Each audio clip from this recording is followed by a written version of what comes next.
All right. Hi, everybody. Thank you so much for joining us. We're really happy that you're here and that you could make it. And we're thrilled you're spending your Friday evening, at least part of it, with us. So thank you for being here. My name is Maureen. I'm the founder of Bar MD. And along with me is Kate, who has been a colleague of mine and has been teaching for Bar MD for quite some time. And I'm really thrilled that she is here tonight and is joining us. So if Kate, you want to say hi and I don't know, share anything. Hi, everyone. I'm really glad to be here. I actually am a bit of a freak and like the MBE. So I was thrilled when Maureen asked me to participate. But as Maureen said, I've been teaching for almost a decade now and working with Maureen since almost the beginning. So I'm glad to see everybody here and I'm looking forward to chatting with you today. All right, so we'll go ahead and get started. Oh, there's that. All right, so we are going to cover MBEs tonight. So some objectives here. We're going to talk just really briefly just about understanding the MBE section of your score letter. For those of you that have taken the bar, it can be a little confusing to read the numbers that are off to the right in that column. So we're going to talk about that a little bit. We're also going to cover some heavy hitter categories, some implied absolutes, which are some of our favorite things to talk about, MBE tips that I don't, particularly the implied absolutes that you don't really see everywhere. I also really like talking about heavy hitter categories and what to do with those.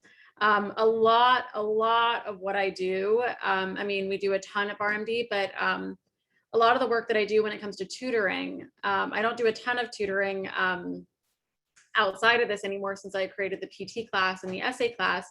We don't do as much of the written tutoring because so much of it is covered in those courses, but I still do tons and tons of MBE tutoring. That's really what the bulk of it is. So some of these things are, and Kate and my experience working with lots of people taking the bar exam, with law students, etc. We've come up with some good tips. We're also going to cover a few tips specific to, okay, what did we decide on Civ Pro, contracts, and Conlaw. So we wanted to give you some really, I wanted to really focus on things that you just don't hear all the time. These are pieces of advice that when in our working with students, when we work with them one-on-ones, these are things that we constantly that I see and I'm explaining to people all the time, and they haven't really put it together before, or they haven't necessarily it's like when I get the aha moments with students or with bar applicants. Those are a lot of the tips that I wanted to go over today. So yeah, and then we have some exciting other stuff that I'll talk about at the end. Some exciting stuff coming up. So yeah. All right. So first we're going to talk about the scoring for the February 22 MBE. So first thing, for those of you really trying to interpret your score letter, passing for a February exam, any February, not just this February, passing generally requires you to be around the 68th to the 70th percentile. On a July exam, it generally requires you to be around the 48th to 50th percentile. So they're different because there's a lot more people that take July. So if you can't really compare a July score letter to a February score letter really easily.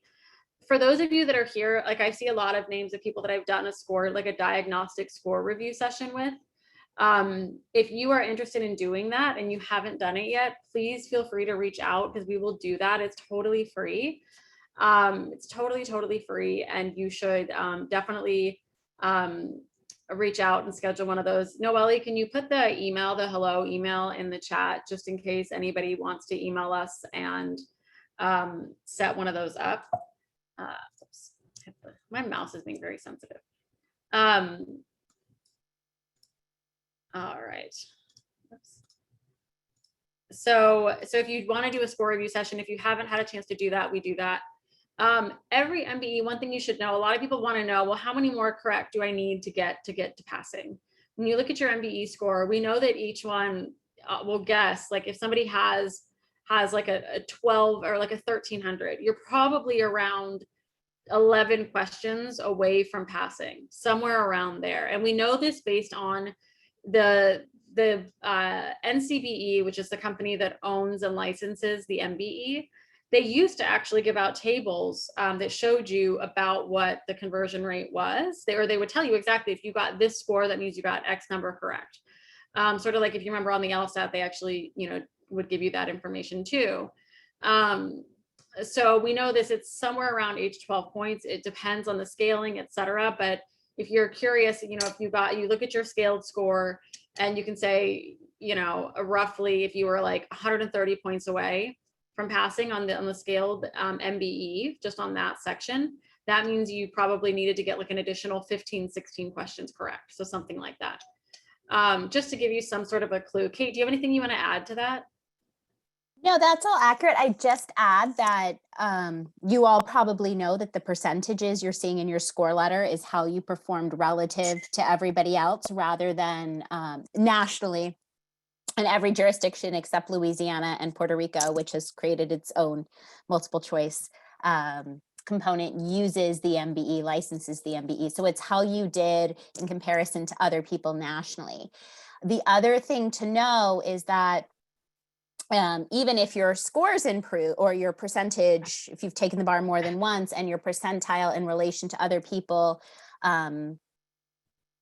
improved and your score didn't necessarily improve that much, that's because February 2022 was I think the lowest, right, Maureen? Yeah. The NCBE released that information several months ago before bar results came out. So we had anticipated February results would be a little bit lower than they'd been with previous February administrations, because people just did not perform as well overall on the MBE. So that is why, and I've seen some of these in score reviews, your percentage in relation to other people might have been better, but your overall score might not have improved as much as you would have expected it to based on that.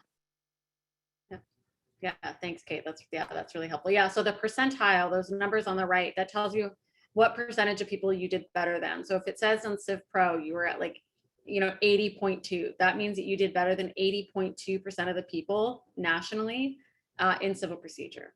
So you just look at those numbers and you're like, and that's what you do with that information. That's how you read that. But it's so confusing, and we explain that to people all the time. And again, Noelle put our email address in the chat.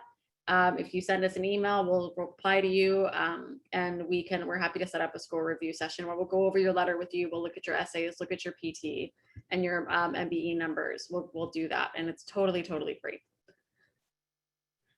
All right, so implied absolutes. This is actually something that Kate taught me about, God, like 6 years ago.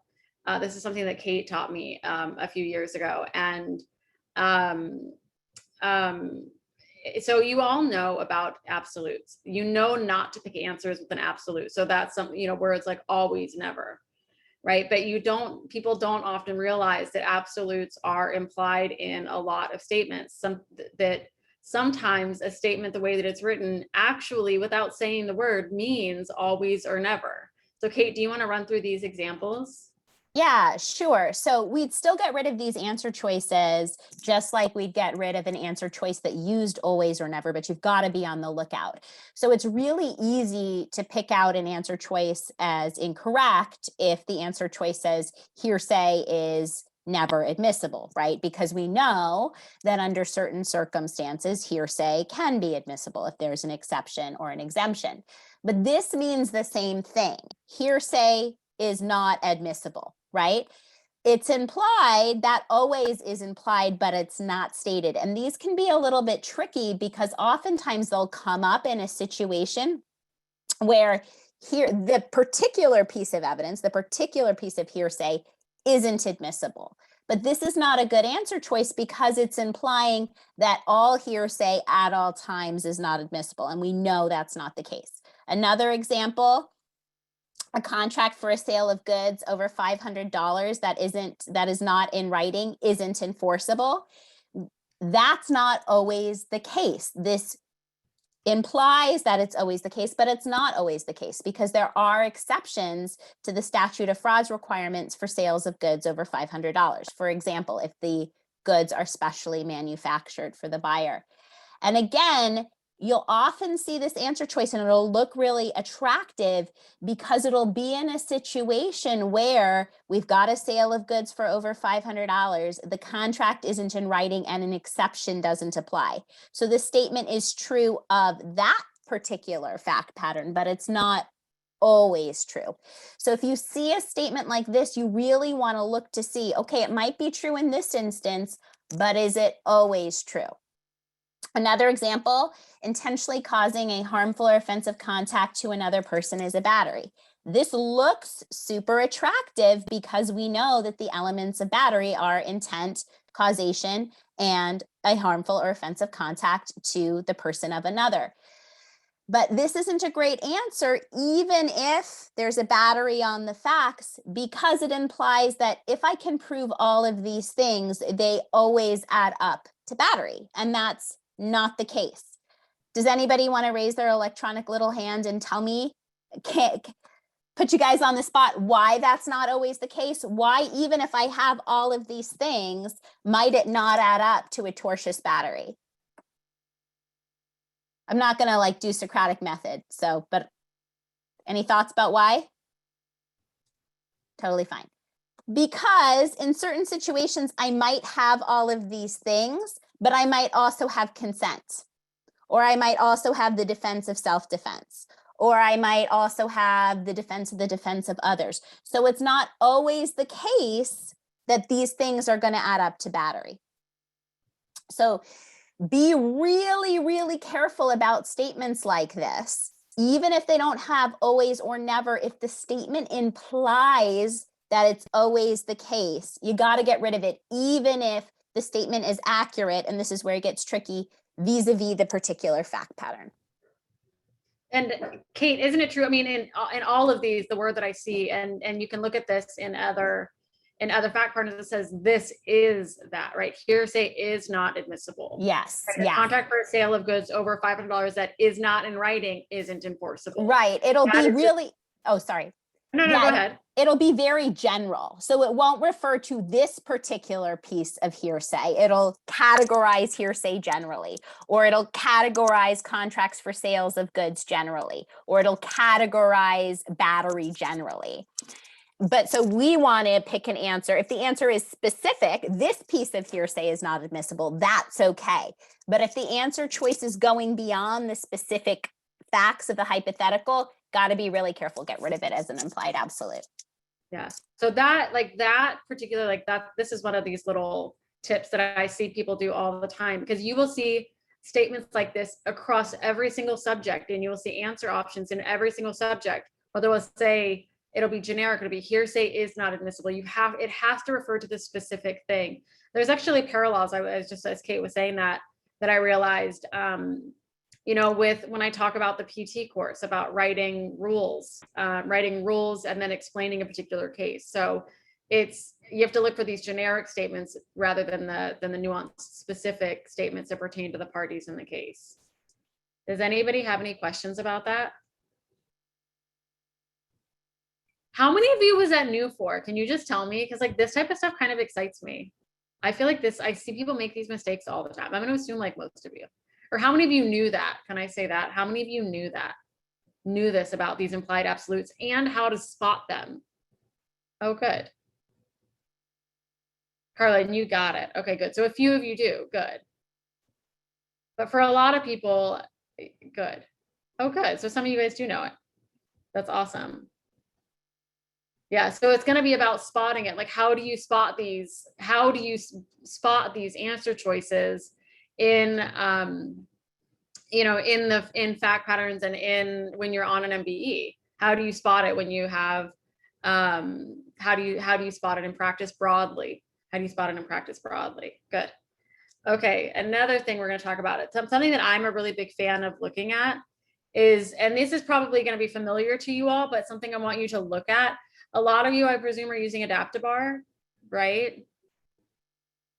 So in a lot of the data, for MBEs, so the MBE is broken up into, obviously you have the 7 subjects, but not all categories. All of the subjects are broken into various subtopics.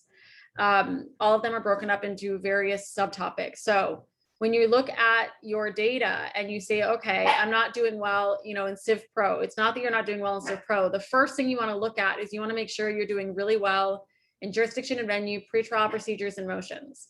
And we're going to give you some really specific tips on these in Civ Pro too. In contracts, 2/3 of the questions are on formation and performance breach and discharge. Formation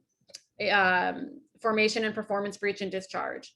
So you want to make sure that you're doing really well in those. And not only that, so look at the data and then look at, well, in civil procedure, like what constitutes pretrial procedures? Look at the MBEs. If you just Google MBE subject matter outline, pull it up, and then there'll be a couple of things. Click on the NCBE website because it'll bring you, there'll be like another link and it'll bring you to the most current version of the document.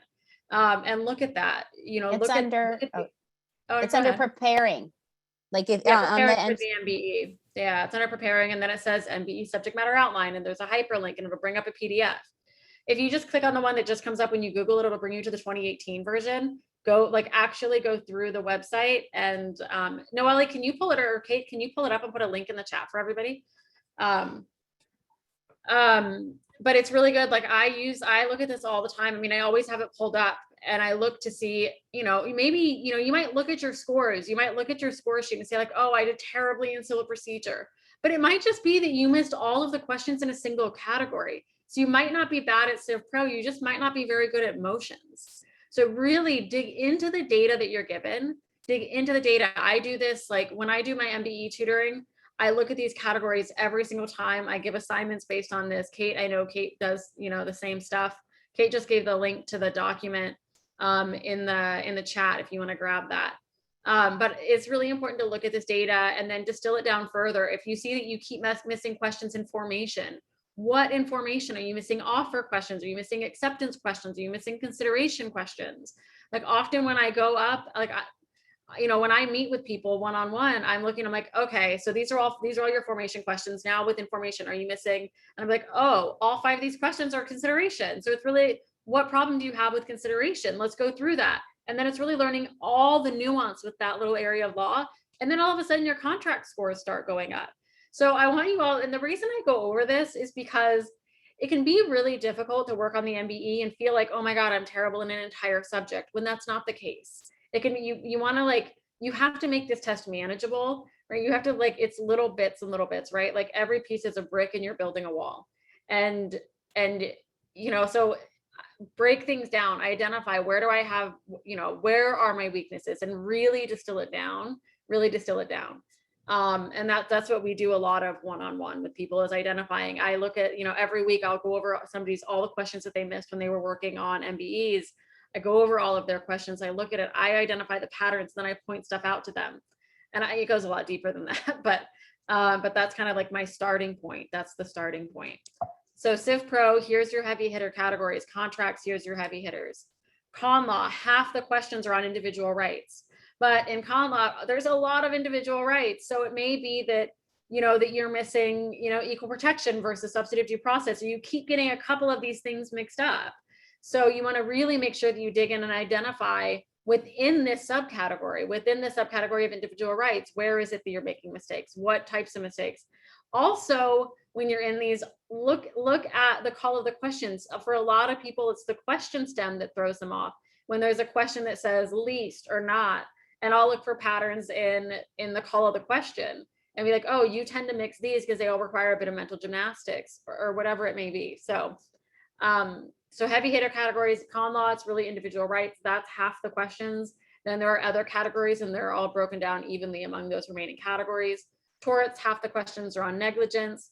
And the reason I say this is because when whatever program you're using, you should be able to just still practice questions down and practice in particular subcategories. You should be able to do that. You don't just want to be going in and doing tons of just torts questions generally. You want to take a very smart, strategic, nuanced approach to really identify your strengths and weaknesses, not just like, all right, I'm going to do torts questions. It's not about that. It's really getting into the nitty gritty and identifying why you're making these particular mistakes, what areas of law, looking at all of those questions, comparing the questions that you miss. If you're missing all, 5 consideration questions, put those fact patterns side by side. What are the similarities? What are the differences? What, what do you keep picking? What's throwing you off? And things start to emerge. That's where people start seeing, when people talk about seeing patterns, it's usually, you see them faster when you look at and examine the questions this way. And that's what like Kate and I do tons and tons of with people. I was going to say something else, but I forgot. I'm sure it'll come back. Evidence is, it's a bit more of an even split, but not totally. The most questions you'll see are in relevance. I think it's like a third of the questions are relevance, and a quarter are presentation of evidence, and a quarter are on hearsay. And then the rest are split among another couple of categories. So the subjects that have a lot focused in smaller areas are the first few that I talked about. So Civ Pro, contracts, Conlaw, and torts. Evidence has some heavy hitters, but it's not as much. And then property, it's all equal. There's 5 subcategories. And you're going to get 5 questions from each of the subcategories. And crim, it's equally split between crim and crim pro. Oh, that's what I wanted to say. See, I knew it came back to me. So it's really important. So if you're going to go in and distill, if you think that you're not good at torts, for something, so if you say, I see this a lot with Civ Pro, people do Civ Pro questions and they're like, oh my gosh, I'm horrible with appeals. Fine, right? I understand that, fine, but you're going to get like 2 questions on appeals. Don't spend tons and tons of time on appeals. You do need to learn that, but focus first on making sure you're really good at all this other stuff, where you're going to get, in these 3 categories, it's going to be like 18 of your 25 Civ Pro questions. Don't spend 3 days looking at appeals. And I see people do stuff like that. So you really to be strategic with your time, because a lot of you are working and, have a lot going on. You have lives and other things that you would, want to be doing. So, I wanted to talk about some of the stuff just so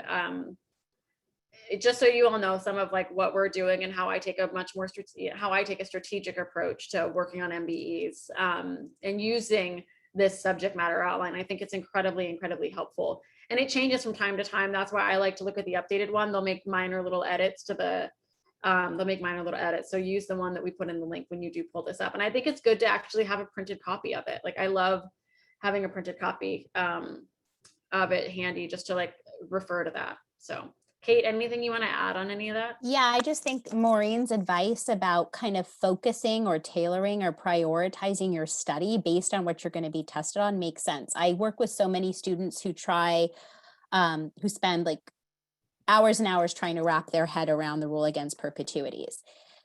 Yes, it's fair game, but it's in one of those 5 categories. And that one category has, I think, like 7 or 8 subcategories in it. So if you were to get a question on RAP, where RAP matters, or you would need to understand RAP, the likelihood is it's going to be one question out of 25.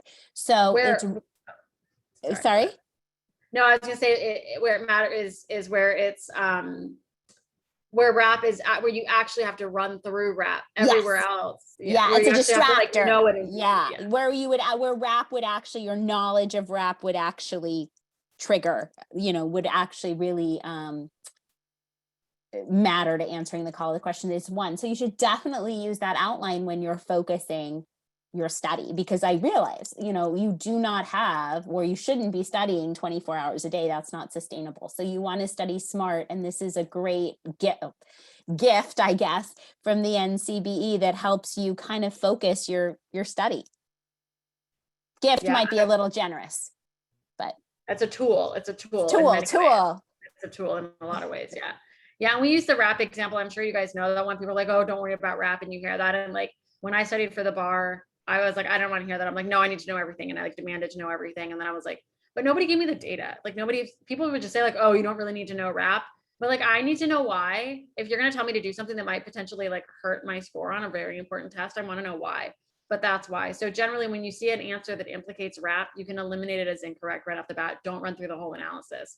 So, because it's just not worth your time to go through it. I mean, it'll take me like 8 minutes to do a RAP question, and I'm still like at a 50-50 shot. That's even probably being generous. So it's probably just 1 in 4, because that's what the answer options are.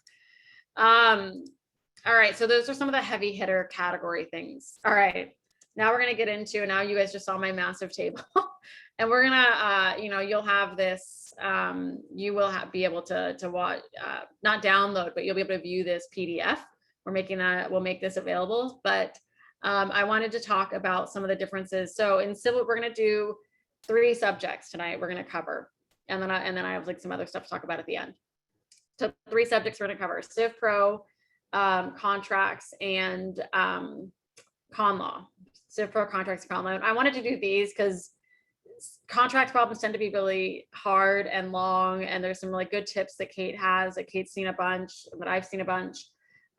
Civ Pro, I think, are the hardest questions. If I'm like just being totally transparent, I tend to think that they're the hardest because they're what we call multi-stream. There's like 3 things going on procedurally that you have to like figure out all at the same time. So I'm going to talk about some of that stuff, or 3 things that are competing against each other. You see that a lot in Conlaw too, but I think you see it really the most, to me, it's the most apparent within civil procedure. So I'm going to show you this massive table, and I just want to point some stuff out. So often, and this is something I have people create, like when I'm doing one-on-one tutoring, this is something I have people create. This is something actually I worked on with a student, and then they, sort of edited and, or I edited it. So Civ Pro, one of the things that they often do, they'll ask you in a question, they'll compare various motions against each other. Should you file this motion, or that motion? Like, what is the proper motion? And so you have to really run through all of those motions. You will see within the same question, an MSJ, a JMOL, RJMOL. You'll see all of these in the answer options. You'll see these various motions being filed. Should the court grant it? Should the court deny it? Etc. So I often have people create, and this is something that you should work on, and you can borrow mine, and that's fine. Like, that's why I put it in here. That's why I put it in here. But you want to focus on what is the standard. So what is the standard for the court to grant it, and what is really the distinction between an MSJ versus a JMOL, the standard, and an RJMOL. And then also you have to know that all of these, you need to know competing against each other, the standard and the timing. And then I always put a little column on the right for notes, for like special things that we see, that I've seen come up in civil procedure problems. So I'll see like a special thing in a problem where I'm like, oh, well, the judge granted the MSJ sua sponte. Like, can they do that? Like, can you do that? I don't know. But I'm like, oh, it was the correct answer, so you can. So I extracted another little special rule related to MSJs and put it in my table on the right. Another thing that happens, so JMOL, so judgment as a matter of law. So I have the standard. We found where reasonable people could not disagree on the result. Also, the evidence is viewed in the light most favorable to the non-moving party. So there is your standard, which I'm sure a lot of you know. But when can you bring it? And when is it typically brought? Right? It can be made at any time before the case is submitted to the jury, at any time before it's submitted to the jury. So you have to look at that. Has it been submitted to the jury? Has the jury gone to deliberate? You have to do it before that. Typically it's made, and what you'll generally see in all the fact patterns is, and you'll get so used to it that you think that that's the correct answer, it's typically made after the opposing party has been heard. So plaintiff presents their case, right? Defendant moves for a JMOL. Or maybe plaintiff moves for a JMOL, but whatever. But remember that it can actually be made at any time before a case is submitted to the jury. Also, those are the things that people know, but by taking questions that combined an MSJ, JMOL, also on the next slide, I have motion for new trial, etc. Well, what's the result? What happens to the JMOL when it's granted? What happens? And if somebody brings a JMOL and a motion for a new trial at the same time, I've seen this in the fact patterns. So when they put 2 motions are brought together, then what happens? You have to combine these things and say, well, you have to look at these motions together, and that creates another special little rule. So I put that's why I put all of the motions in a table, so I can make my notes about, the relationship between the various motions. So if a JMOL is granted and a motion for new trial is brought at the same time, the judge must also conditionally rule on the motion for a new trial. So that's a little procedural wrinkle that isn't generally stated as a rule anywhere that I see that we see, but seeing it in action in these problems, we see like, oh, I can derive this rule from this scenario. If a JMOL is then reversed, then a new trial is going to automatically occur. So you have to go through a JMOL, reversal of a JMOL, but what happens to the motion for a new trial? Will the court automatically do it? They might give you the scenario and ask you they might give you this first scenario, this one, here, under JMOL on the top right. If a JMOL is granted and a motion for new trial is brought at the same time, right? And they might give you the answer regarding reversal. So they'll use this language and really try to throw you off. But look at the correct answers, the incorrect answers. Also, when you pick an incorrect answer, you've got to figure out why you picked that answer, what was attractive about it. That I know that people say to you, all of you, all the time. But it's also sometimes, like that's when Kate and I look at this stuff, and you look for patterns in the things that you're picking. Some more Civ Pro motions. So they'll often pit motion for new trial, and they'll combine these motions with some of the others. Motion for new trial and a motion seeking relief from judgment. These two motions are often interplayed, and you'll see the standards for one against the other and the timing. These are massively important to not get confused, to really get these straight in your head. And often, again, you can have notes off to the right. I didn't actually have any on these, so I omitted that here, but you might have notes from questions that you see. So the standard to grant either of these motions really depends on the specific grounds raised in the motion. So you have to know the various grounds for these motions. So you have to know all these grounds. So we've listed them here. And then what's the timing of it? So often they'll give you, say that, somebody should bring a motion for a new trial, but the grounds they bring it on isn't one that's valid for a motion for a new trial. So then you might bring a motion seeking relief from the judgment.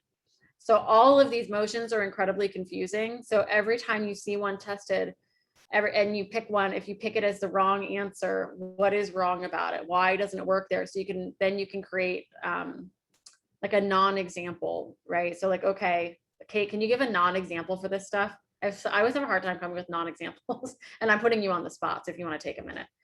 But if you pick like the motion for a new trial as the answer and that's incorrect, it was really motion seeking relief for judgment, say, okay, a mistake is not a grounds for a motion for a new trial. So look out for that. So stuff like that, right, Kate?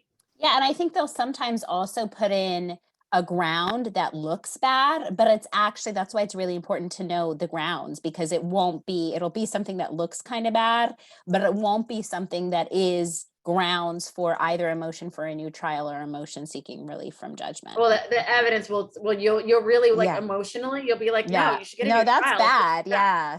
It's like, that's like, yeah. And you'll like, out of fairness, you'll want to grant it, but you can't. So yeah. So these tables, like I have people create these all the time.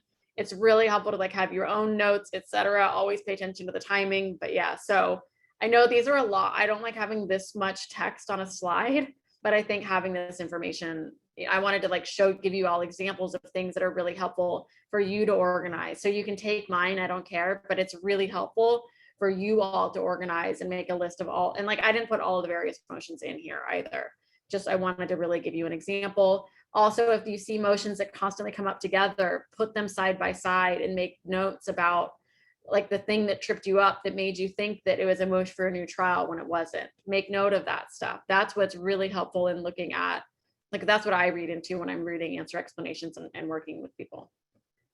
Kate, anything else you want to add? I think, do we have any other Civ Pro? No, that's sort of the big Civ Pro. Anything you want to add about just Civ Pro generally, Kate? Yeah, I have a few tips, not related to motion, but one that I see people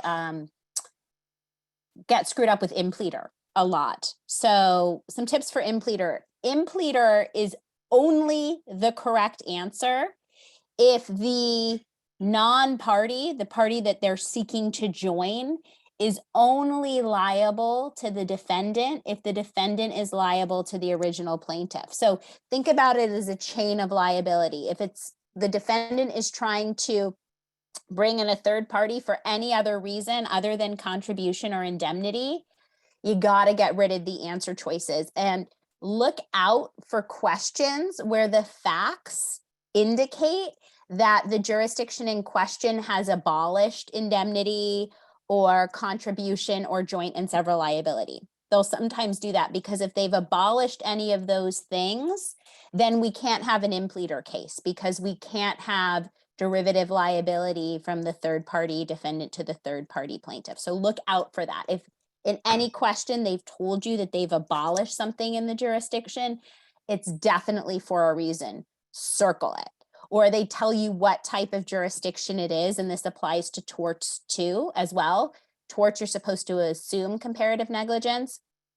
So if they tell you it's a different type of jurisdiction, it's for a reason. It matters to the answer choice. So circle it. One thing about motions, a key point that I see students screw up on because there's a final decision on the motion is that a decision on a motion, even a motion for summary judgment or a discovery motion, even though it seems like it might effectively end the case, are not final judgments. So if you get a question about whether those things can be appealed, no, cannot be appealed, even though it seems like essentially a motion for summary judgment, a grant or denial might, unless it resolves the case, that can't be the right answer. Oh, one other thing, sorry. I've seen this, I think they're trying to, and people think they're trying to sneak almost crossover questions into the MBE or questions from other subject areas that might not be officially on the list of 7. Sometimes when you're dealing with a question about a motion for summary judgment, and you're asked if the motion is going to be granted, you might have to call to mind the elements of the underlying claim. And in that sense, it can be a crossover question because then you've got to think if any of the elements of the other underlying claim, and I've seen them do this on the essay too, are disputed or in controversy, then you can't grant the motion for summary judgment. So just being mindful of the fact that depending on the question, even though it's testing motion for summary judgment, you might have to call to mind the rule for the underlying claim. Thanks, Kate. Thanks, Kate. All right. Now we are going to talk about torts a bit. We're going to talk about torts a bit. Remember, half of the torts questions are on negligence, but you really have to figure out where in negligence you have the issues. So if you notice you're missing a lot of negligence questions, and even if you're getting like 60% of negligence questions, if you're getting 40% wrong, that's like 4 or 5 questions. That can amount to 40, 50 points, 40 or 50 points-ish on the scaled MBE. That can be a big deal. So even if you're getting, going from getting 60% correct to 80% correct, that can be a good jump. So really figure out where in negligence you're having issues. Often what I see is people have issues in duty and is a duty owed? What's the proper duty, etc. So that's what I want to talk about, just first is really figure out where. So always look at your questions, where the answer explanation, are they focusing on duty? Did you pick something that's focused on breach? Did you pick something that focused on causation or a defense, which we'll talk about in a second. Second point, the majority of torts questions don't actually tell you the cause of action. So another thing to watch out for is looking to see if you're selecting negligence, if you're picking a negligence answer choice, when it's actually an intentional tort that they're getting at. Are they actually testing you on intentional torts, but you keep picking the negligence answer? And that's where, or vice versa. Are you picking an intentional tort answer, when it's actually negligence? I see people making these mistakes all the time, and it's something that they often don't see. And so it's something to be aware of, to ask yourself. It's part of the evaluation. It's not, because often these rules, and it's not that. So when people say, and you've done the questions, I've seen people do 5,000 MBE questions and still not pass the MBE. It's not necessarily about that. You do have to do a certain number of questions, but it's so much about really looking at a variety of reasons for why you missed the question. And in torts, this is often what I see. So what is it? Compare fact patterns where where you keep picking a negligence answer when it's an intentional tort or something else. What's the red herring that's making you do that? So really examine those questions side by side. Examine those questions side by side. Another point on negligence. Yeah, so this is like Carla mentioned. A lot of this, like I would say a solid third of questions that are missed is reading comprehension, skipping over a fact, not identifying the correct issue. Every single MBE is getting at one tiny little issue, one tiny little rule. They're focused on that, but you have to run through 5 or 6 rules to get there. So is it, are you rushing through it? Are you, skipping things, etc.? When you're reading, you've really got to pay attention. And in doing your analysis, you want to determine whether that's why you're missing questions. Because when it comes to torts, I really trust that all of you do know the law. It's often in torts, I'm not teaching people the law. I'm teaching them the tricks that are in the torts problems. One thing that I do see a lot though, and I'm sure this is a fairly common piece of advice, but I'm going to just reiterate it here because I still see people make this mistake like all the time, is even if a question asks you for the best defense, you have to run through the elements. It is a better defense for an element to not be met. It's always better for an element to not be met because then you don't even get to defenses. Then you don't even get to the defenses. And that's the best defense because the case gets thrown out sooner. If I prove that I don't owe you a duty, then we don't even get to whether you breach because there's no duty to breach. So it's and particularly in torts, it's like the higher up in like the number of elements, duty, breach, causation, damages. I always wanted the sooner I can throw it out, the better. So that makes it a better defense. One thing I just want to say that's a bit more general. It applies to all questions. One, we see the best defense, that comes up. But when they say this, the best defense, it will be one of 2 scenarios generally. It's going to be that there are 2 good defenses and you have a hard time picking which one, or that they're all really bad and only one will work. So both scenarios are incredibly difficult, and ask yourself, like that's another common mistake that I see people making when I look at, well, what was the answer you selected and what was the correct answer? And I look for patterns in the mistakes that people are making. So ask yourself, do I keep picking, was it that all of these seemed bad or that 2 of them were good? Because people, and I'm assuming that all of you that are here, you're like, I can always get it down to 2. I can always get it down to 2 and then I struggle. And I'm sure that's the case. So these are the things that we look for when people get things down to 2, when you can get you'd be like, all right, I was between B and C. Right? How do you make that distinction? And so a lot of these tips are designed, not all of them, but a lot of them are designed to help you when that scenario comes, when you get to that scenario. I often see in negligence, and I see this, like they use the same sorts of phrasing in res ipsa questions all the time. And I'm actually going to talk about some other stuff with, and I'll talk about something else at the end, but where we'll go through a bunch of like actual specific example and pulling language from questions. But res ipsa, and Kate, if you want to talk about this one, and then Kate has some additional, and I'm going to modify the PowerPoint a little bit after the presentation to add like some of the points that Kate said verbally, just so you have it written as well. You will get this will be recorded as well though. But yes. Kate, if you want to. So res ipsa. So if there's I think people are attracted by this because it's Latin. And by the way, res ipsa can also apply to products liability questions, to negligence products liability questions. But if there's any indication in the facts, and there usually is, about what the defendant did that was unreasonable or careless, even though it seems like a situation where the res ipsa would apply, like something falls off a balcony or a plane crashes or a plane falls out of the sky or a train crashes on a sunny day. If there's any indication about what the plaintiff either did or failed to do that was negligent, res ipsa isn't going to be the right answer. So be really careful about picking res ipsa before you make sure that there's nothing in the facts that provides any indication that the defendant did something negligent. Should I go through my other suggestions too, Maureen, now? No, let's go through the other ones and then Okay.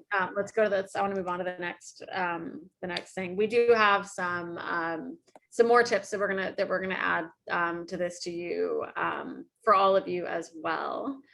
All right, I think it's the next Conlaw. Oh, contracts rather contracts. So we wanted to include some tips and this I think do I have 3 slides? Yeah. We have a few different slides on contracts that we wanted to go through, and I'm actually going to let Kate. I'll go forward on the slides for you, but if you want to run through these, because Kate, whenever I have a question on contracts, I'll just tell. I mean, I tell people like contracts was the only class in law school that I didn't really do great in, so I'm still a little bit traumatized, even though that was more than a decade ago. But I had a traumatic experience with my final exam, so I always like to defer to Kate when it comes to contracts. So I'm thankful that she's here. So the first thing I'd keep in mind is you want to pay attention to areas where the rules are, like a lot of places, the common law rule and the UCC rule are the same. But you want to pay attention to situations where the UCC rule and the common law rule diverge, because the bar examiners really like to test this distinction. And you'll often find, if you go through enough questions, that a wrong answer cites the common law standard or the common law rule where the UCC rule applies, or the UCC rule where the common law applies. So be mindful of areas where where the common law and the UCC diverge. So I gave you some really, some 2 areas where they tend to test modification of a contract. So for the UCC, no consideration is necessary for modification of a contract. Common law, if you're going to modify a contract, you require additional consideration. Other big area that they like to test is irrevocable offer. So remember that under the UCC, no consideration is necessary if you've got a merchant's firm offer. But under the common law, anytime you're going to have an irrevocable offer, you need consideration. So what I suggest is every con law question at the beginning, before you even go to the answer choices, you write down UCC or common law, like in the margin. It will help focus you so you know what camp you're in. Next. Okay. Next, thank you. I also would recommend you write down SOF. So if it's subject to the statute of frauds, if you think it's a contract that's subject to the statute of frauds, write down SOF. And if the facts make clear that the statute of frauds has been satisfied, they tell you that it was a written contract, just put a check mark next to it, because you know that the correct answer choice probably doesn't have anything to do with the statute of frauds, because the requirement of the statute of frauds have been satisfied. So those are the 2 things you should kind of jot down. UCC common law and whether the statute of frauds applies or not. I see a lot of people getting screwed up with third-party beneficiary questions, and I think you can simplify this by asking yourself 3 questions. So the first question you want to ask yourself is the beneficiary intended or incidental? And if the beneficiary is an incidental beneficiary, you can stop. You're done, right? Because they have no rights under the contract. So the original parties to the contract can do whatever the heck they want. So that's your first question. And if you're incidental, you're done. Okay. If you determine that the third party beneficiary is an intended beneficiary, then you want to go to the second question. And that's, have the intended beneficiary's rights vested? Because until those rights vest, the original parties to the contract can do whatever, right? And vesting can occur in, you have to have knowledge, right? So I've seen situations where the intended beneficiary didn't have knowledge. So got to get rid of that answer choice. And then one of 3 options, right? They either have to rely, sue on the contract, or consent to the contract. So look for one of those situations, because even if you have knowledge, but you don't have one of the 3 options, you don't have vesting, okay? So that's the second question. Have the rights vested? If not, you're done, right? Original parties can do whatever they want. If they have vested, then your third question is, could the original, are there any defenses? Could the original promisor have asserted any defenses against the original promisee? because if that is the case, then those defenses can also be asserted against the intended beneficiary. So 3 questions, and you only need to go to the next question in the list, right? If you get the right answer to the first question. And I think when I've worked with students with this, it's usually testing one of these 3 things. Are they intended or incidental? Have the rights vested? Is there a defense? So if you can get yourself correct answers to these 3 questions, you usually can get to the right answer on an intended beneficiary question. Those were the bane of my existence when I was studying for the bar, was third-party bennies. I just absolutely loathed them. And I was just like, blah. Remember, you don't get that many of them where they actually matter. You see a lot of them when you're practicing, but you won't have as many on the real bar. But if you can like get this figured out though, you should get them all right. Like these questions really do help distill it down. And I wish that Kate was teaching me when I was studying for the bar. And the other thing is the other thing to know is with assignment, right? Because I think people get confused about whether we're dealing with an assignment or an intended party beneficiary. Look at when the relationship was created. The intended beneficiary is usually created in the contract. An assignment, that person comes up after the contract was created. So they weren't even thought about at the time of contract formation. So pay attention to timing. All right, and then next we're going to talk a little bit just about Conlaw.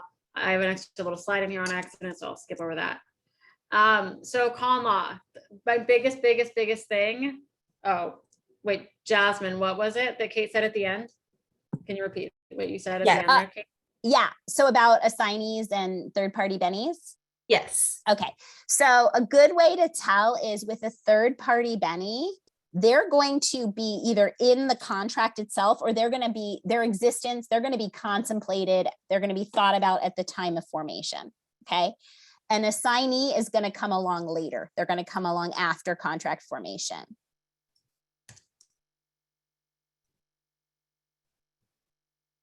Did you get that, Jasmine? Yes. Great. Thank you. Yeah.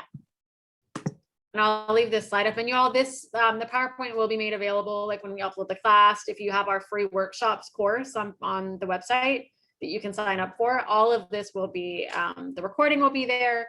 Our PowerPoint will be there. I'm going to modify it, add like a couple other little helpful things in it, like some of the stuff Kate said verbally, and we'll get that up. So just so you know, you will have this, all of this. But if anybody needs me to like hold on to a slide for a second, I'm absolutely happy to. That's totally fine too. All right, this was just a slide. So sort of like how I made that table for Civ Pro that I showed you all earlier, you need to know all of the various standards and you need to know the individual rights and you need to have a table of them. I think it's incredibly helpful. I wasn't a big tables person when I came to studying for law school, but for the bar, it's incredibly important. It's incredibly important.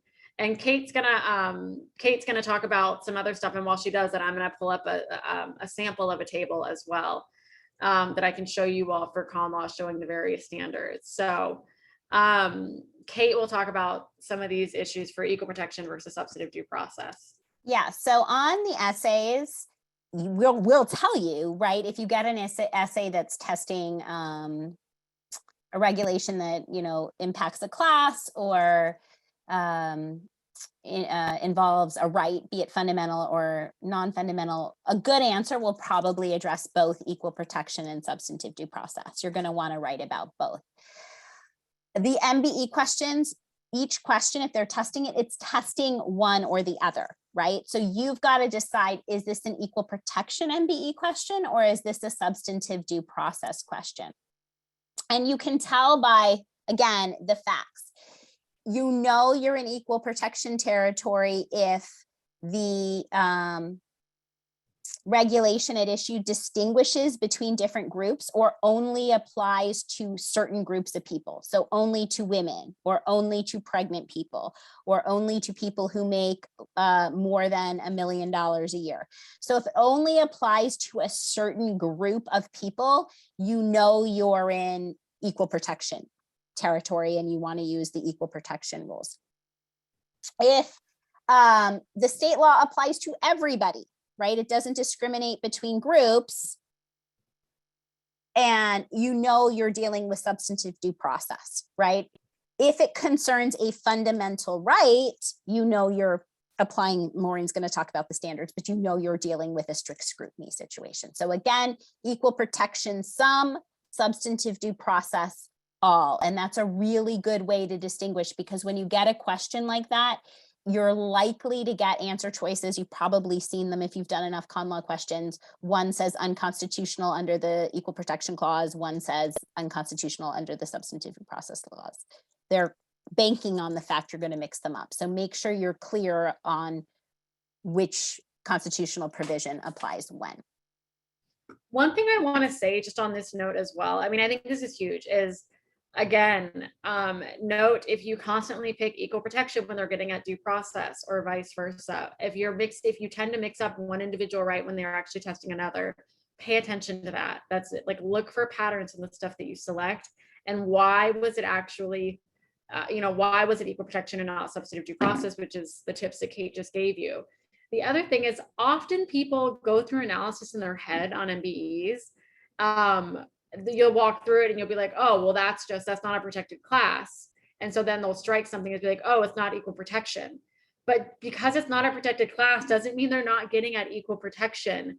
They could be getting at it. It's just that it's not a protected class, so it's subject to rational basis review.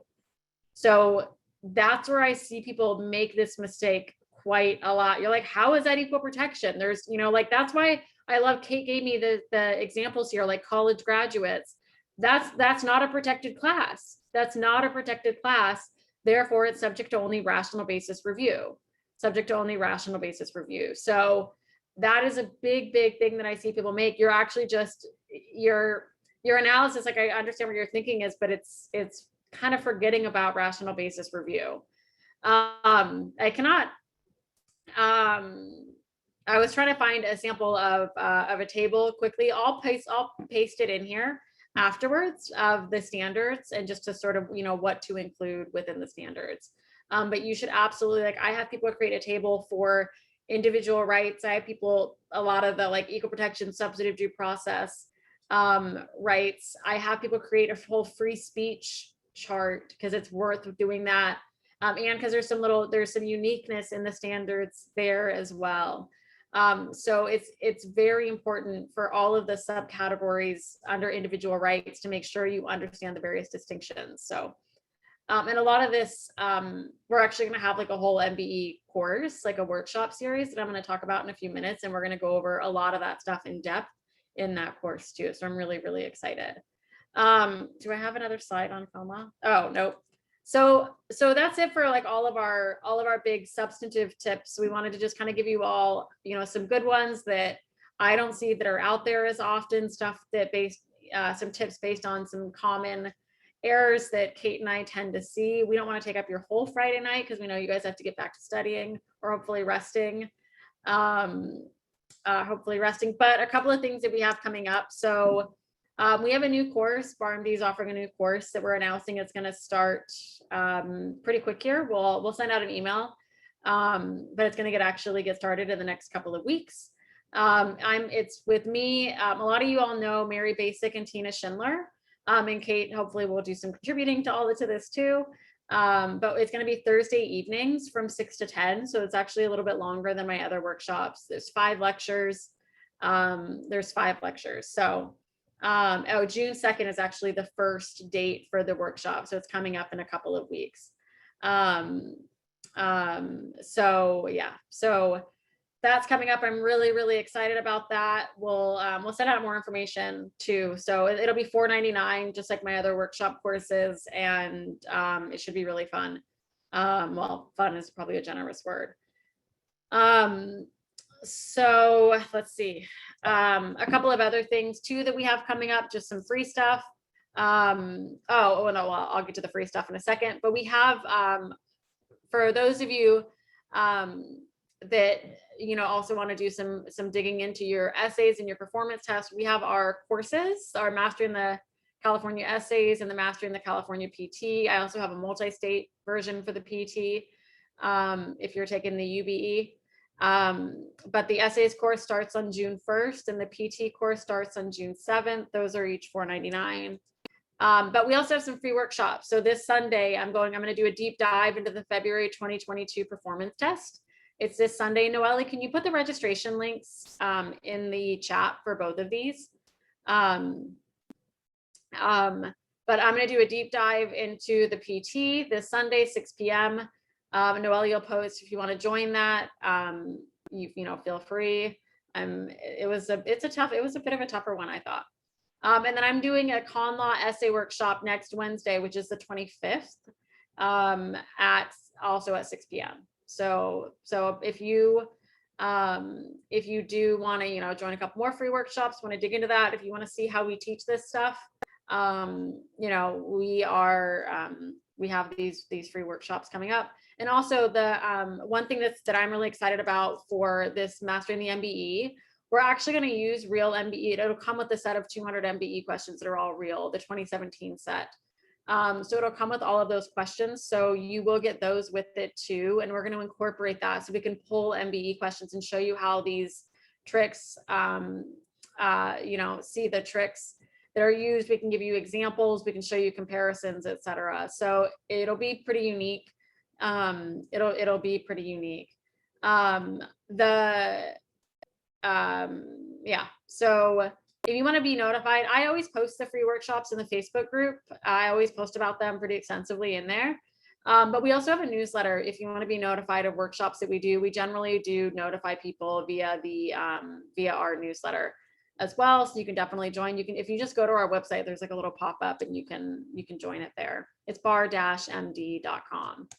Oh yeah, so those are the free workshops. Laura, so I don't know what you're referring to. When is this next Thursday? I meant this one from 6 to 10 p.m. Oh yeah, so it's going to start. It's going to start on June 2nd, and it will be our very first class. It'll be our very first class on June 2nd. Thank you. Yeah. Thank you. And then if you want to register for the other two free workshops we're doing, Noelle just put the links in the chat. For that, the MBE workshop course, that'll be $4.99. My workshop courses are all $4.99. Any questions? But those are going to be longer sessions. So those go from 6 to 10. My usual workshops are, and I don't know that the product is live even on the website yet. I don't know that it's live on the website yet, but we'll get it up there and we'll send it out for those of you that that registered and attended. Yeah. Maureen, the workshop with you and Mary and Tina, is that next Thursday? Is that this on June 2nd? No, it's on June 2nd. Yeah, it'll start. That's a course. That's a whole course that starts on June 2nd. Yeah. Okay. Yep. Okay. Yeah. And if anybody that's here, yeah. So I won't get into all the nitty gritty of all of that, but we also have like a recording. So like, or not a recording. We also have the workshop that I've done with them before that was like $99. And if you bought that, then we'll credit that towards this full course too. So, because that's part of it. Hi, Maureen. Hi. What is the Conlaw one that you're going to do on the 25th? Is that a particular essay that you're going to do? It's not a particular essay. I'm going to I will do a particular essay. Honestly, I'm going to do a lot of like kind of general Conlaw stuff, but honestly, I haven't decided which one I want to do yet. I'm like debating between 2 or 3. Okay, great. Thanks. We'll see you then. But we'll send it out in advance. We'll send it out in advance. You're going to say which one it is. Okay, thanks. Yeah, absolutely. Well, Martin, you're up late too. What was that? One more question too. The PT that you're going to do Sunday night is the one from the most recent one. Yeah. So yep, it's that one. In Ray Price, I think it's called In Ray Price. When are they going to release the model answers? Do you know? They release the selected answers usually about 4 weeks after the bar, so we're looking at another 2 weeks or so. So 2 more weeks. Okay. Wow. Yeah. I know they take forever. It's so frustrating. Yeah. Okay. Well, thanks, Maureen. You have a good night. Thanks. You too. Yep. Thank you.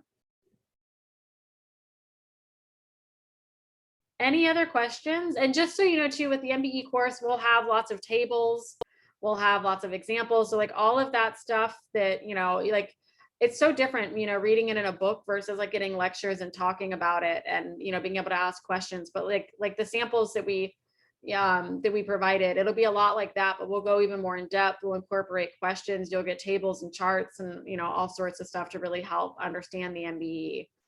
Plus you get 200 questions with it as well. So, which we think is exciting.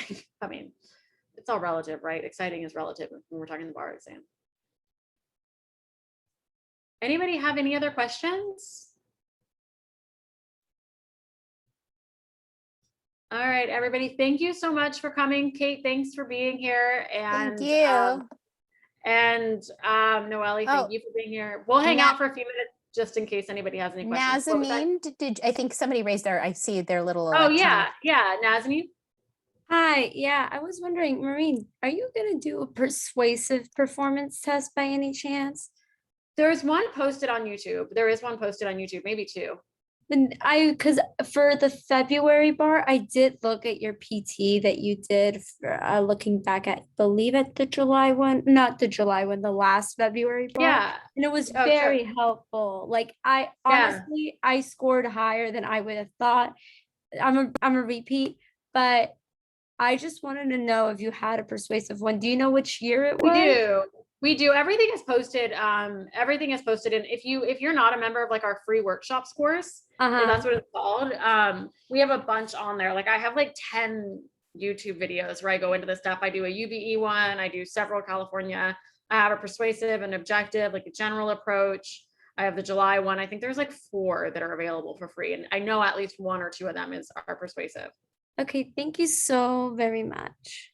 Yeah, of course, of course.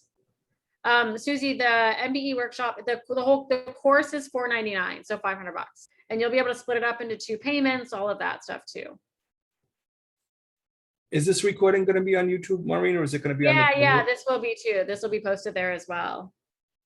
Will it be on the Bar MD thing or just? Yeah, on it'll be on the Bar MZ one. It'll be on our website too. Yeah, that's like YouTube. We have the videos, but you can download all like the PowerPoint and everything. They're not download. You can download, or I'm sorry, you can view the PowerPoint presentation on our website too. So that's in like if we have an answer, like for the PT workshops, I'll give you my step-by-step answer as well. All of that is posted to the Bar MD free workshops course, and it is totally free. It's just that's where we put our resources. We used to just get people emailing asking us for them, so we did it so that we didn't have to constantly send those emails out. Cool, that's good. So this should be up in like a couple of days or something. Okay, that's great, Maureen. Yeah, we usually turn stuff around, and it usually takes us 2 days because the videos take time to process. I'm in your course again this cycle too, so we'll see you in the course in June anyway. So. All right, thanks, Great. Mark. Thanks. Have a great night. Stay well. You too. Thank you. Thanks everybody for being here. Laura, did you have a Laura had another question, Maureen. Sorry. yeah, I just hi, saw her Laura. again.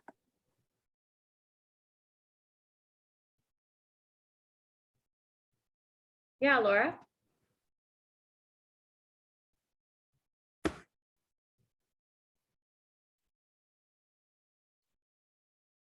Laura, you're muted if you're talking. Oh, I was talking all the time and it was, oh, sorry. Okay. Okay, I'm sorry. So could you tell us please about the essay course? I am considering to buy it, and just how it is organized and how to approach and what we will practice in this course, or how it is organized. Thank you. Yeah, so there, yeah, of course. Thanks for the question. So there's 8 or 9 classes, and Noelle put the link to it. There's 8 or 9 classes in it that are workshops. What it is that we go through every subject. We always start, and there's a sample course on my YouTube and in our free workshops. We actually have if you want to watch one to see how it sort of proceeds, we have a PR one on the website. So you can watch like a full, we walk through an essay. And we do the overview of PR, and I talk about writing and organizing and triaging your answer, all of that. But the way that it works is we always start with a big picture overview of the subject. So we'll go over torts in 20 minutes in a nutshell. And then we proceed and walk through a couple of essay questions. So we'll talk about, okay, step by step, how would I approach this question? What issues were tested? How did I, the using of the facts, writing the analysis, drafting counter arguments. Where did you need to address counter arguments? What were the bigger issues? Where did you need to spend your time? So we walk you through all of that stuff. And throughout the course also, we talk about writing rules. We talk about writing rules. How do you come up with a rule? How do you memorize? So like at the beginning stage. So at the beginning, we're talking about more of just like the basics with some of the simpler subjects. Well, maybe not simpler, but with some of the subjects, we're talking about your overall approach and structure and your IRAC, and how do you make sure that you're IRACing? How do you know when to stray not from IRACing, but to do a single IRAC versus breaking everything else? We focus on structure and organization. And as we proceed through the course, we get more detailed and more nuanced. Then we start, after we've really gotten into, I mean, we do start talking about writing the depth of the analysis in the first class.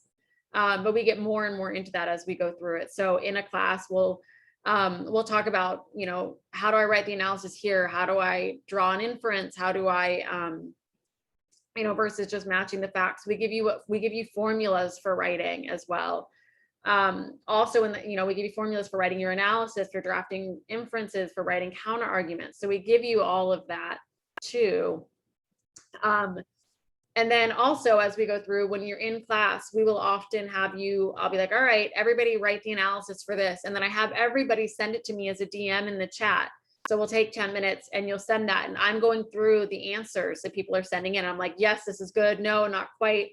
Modify this. And so you actually get some live feedback in the class, which is one of the great things about Zoom, is I can give kind of everybody feedback quickly that way. We have you draft counter arguments. We talk about prioritizing issues. What do you do when you don't know a rule? We have you actually practice making up rules. So as the course proceeds, we also get into all the skills associated with writing the essays.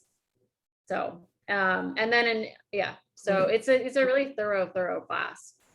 Okay, great. So we have a chance to show you how we improved, how our writing looks like. Yeah. Great. Yeah. So it doesn't include, like, you don't like email us your you know, full essays. We don't grade them. We do offer that as a service, but actually I think we're capped out now on that. But in class, you get some immediate feedback on your writing. Okay.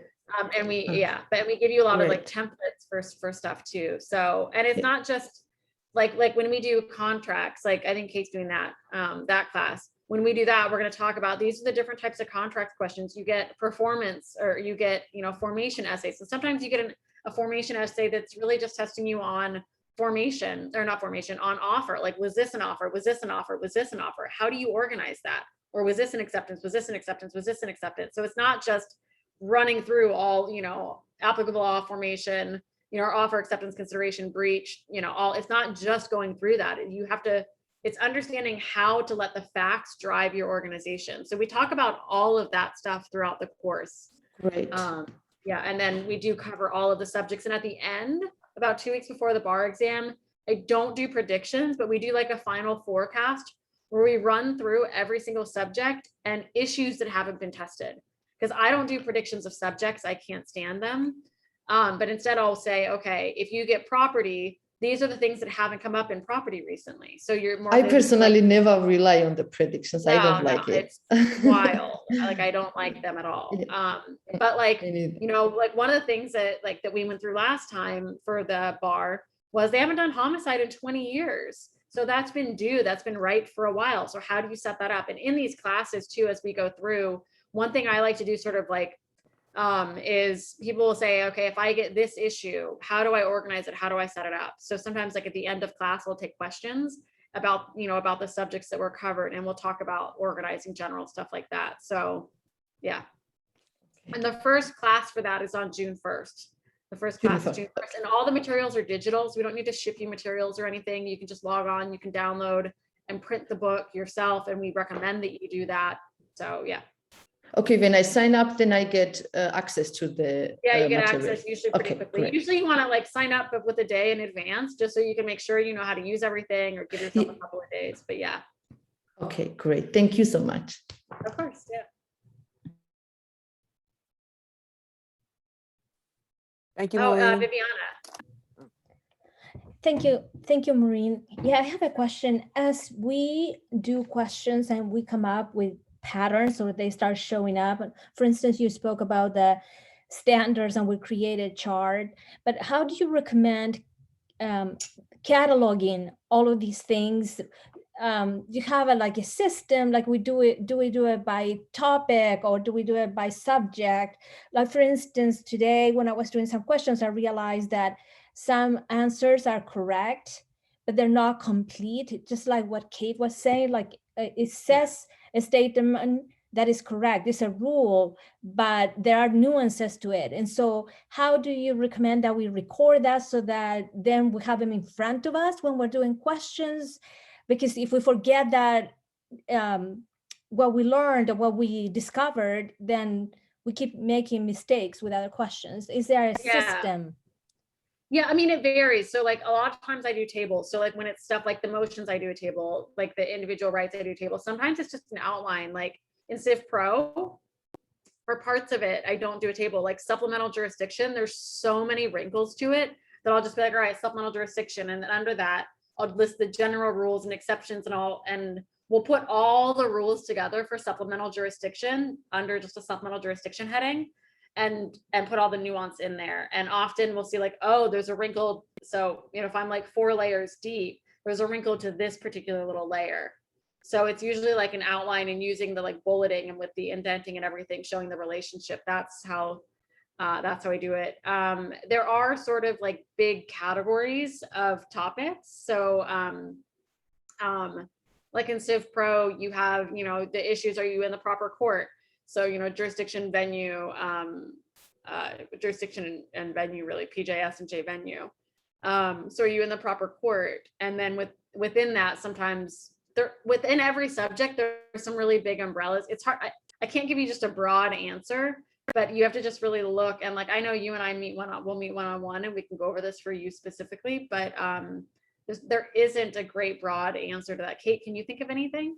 Yeah, I do think it's probably not worth your time spending, you know, tons of time. And this is why I don't like some of the big box companies. Like if you know the rule for battery and you don't have a problem and you get battery right, reviewing battery. So I think what you do is as you're going through MBE questions, you kind of create a personal outline for you, right? And your personal outline for you is going to look different than my personal outline for me, because you might have no problem with battery, but battery might be the most difficult thing in the world for me. So I think it makes sense to, yeah, kind of keep a running document, you know, in outline form. You can do it handwritten, you could do it typed. There are some there's educational psychologists have proven there's some benefits to handwriting. But then you have kind of your own MBE rule Bible, so to speak, that's going to be personal to you, right? And it could include charts or it could include rules, but you know, it's based on the questions you're getting wrong, where you're struggling. But I do think writing it down somewhere instead of just trying to memorize it and commit it to memory, that's not going to work. We forget 75% of what we learned after 6 days. So that's really, but there are things we can do to overcome that forgetting curve, and writing things down and then reviewing at regular intervals is great. And rules might come off and on that magical list, like as you learn and as you get stronger. That's also why identifying your strengths and weaknesses, like it's not just all of negligence. It might be like within duty, and identify those things. And then you do like a little mini, like I'll do like a little mini outline for that. For I know for me, it was like supplemental jurisdiction I had such a problem with. Even when I was like developing some of the materials, I was like, oh, like I always get this confused, or I forget this little nuance or this wrinkle. So I think it's when you distill things down and when you really identify, okay, it's really in this narrow category that I have issues. When that's the case, that's where you have to, that's when the outlining comes in. And then you figure out, okay, does this make more sense? Am I comparing things? So is it, you know, am I always mixing up these 3 things? In which case, then create a table and put them next to each other and iron out the differences. Or is it just in this one category? And if it's in this one category, then it's sort of just like a single small little bit of rules. And every time you do a question that tests you on that rule, make sure that you have, you know, if there's a new little wrinkle that's added that you missed, make sure that you see where that fits in the grand scheme of things. So like, where does this fit in a supplemental jurisdiction? Thank you. That makes a lot of sense. It helps too, because one can't do what you are suggesting for every single question. It's just like Yeah. we're not gonna have the time to do that. So you have No, to, yeah, no. yeah. So it makes. Thank you for all the tips. They are very helpful. Sure, sure. Anything else? Anybody else have any questions?